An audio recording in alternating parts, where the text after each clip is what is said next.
O 2-STIM é um protocolo de estimulação ovariana na fertilização in vitro e a ideia nada mais é do que fazer uma estimulação ovariana, fazer uma primeira coleta de óvulos, dar uma pausa de mais ou menos 5 dias entre a coleta de óvulos e o start da segunda estimulação e fazer uma segunda coleta de óvulos. Portanto, 2-STIM nada mais é do que duas estimulações sequenciais com intervalo curto entre elas. Com isso, a paciente consegue fazer duas coletas de óvulos, ou seja, acumular mais óvulos em menos tempo.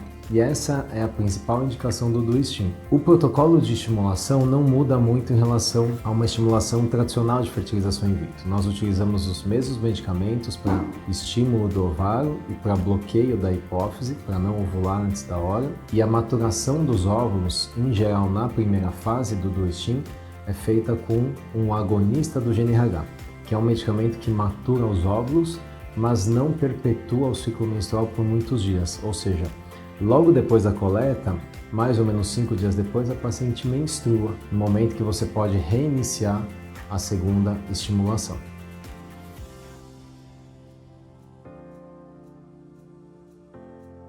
O 2-STIM é indicado em cenários que eu preciso acumular mais óvulos para ter um resultado melhor. Ou seja, pacientes que têm um risco aumentado de ter embriões com alteração, por exemplo, idade materna reprodutiva avançada, doenças genéticas, doenças monogênicas, translocações e até pacientes que querem preservar a fertilidade, congelar óvulos, mas têm uma idade avançada ou até estão por um tempo curto, por exemplo, na cidade que vai fazer a coleta de óvulos. Um exemplo clássico é uma paciente que mora fora do Brasil e vem para o Brasil para congelar óvulos, mas a gente tem uma janela estreita. Não existe uma contraindicação formal, absoluta para o 2-STIM, mas aqui eu ressalvo alguns pontos críticos. As pacientes que têm algum cisto no ovário, por exemplo, endometriomas, nós em geral tomamos muito cuidado para fazer o 2-STIM ou até esperamos um tempo maior entre a primeira coleta e a segunda, justamente porque a estimulação pode aumentar transitoriamente o tamanho desses endometriomas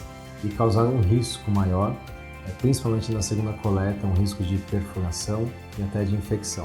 As pacientes que têm uma reserva ovariana muito aumentada, por exemplo, pacientes com síndrome de ovário policístico, que têm um risco de síndrome de hiperestimulação ovariana, nós também evitamos o 2-STIM justamente porque acaba tendo um excesso de hormônio. Isso pode causar inchaço, pode causar dor intensa, então nós preferimos dar uma pausa maior entre uma primeira e a segunda coleta. O 2-STIM, justamente por ser uma estimulação sequencial em que você coleta duas vezes em 1 mês e meio, faz com que você acumule mais óvulos. E na reprodução humana é muito importante você ter um número de óvulos muito bom, justamente porque quanto mais óvulos você vai ter mais embriões e tendo mais embriões você tem uma taxa de gravidez acumulada maior. Algumas teorias falam que a segunda estimulação do 2-STIM pode ter uma eficiência melhor justamente porque teve uma primeira estimulação, mas a gente ainda não tem uma evidência científica clara sobre isso. Portanto, a forma objetiva de como o 2-STIM aumenta a taxa de gravidez é porque ela acumula mais óvulos em menos tempo.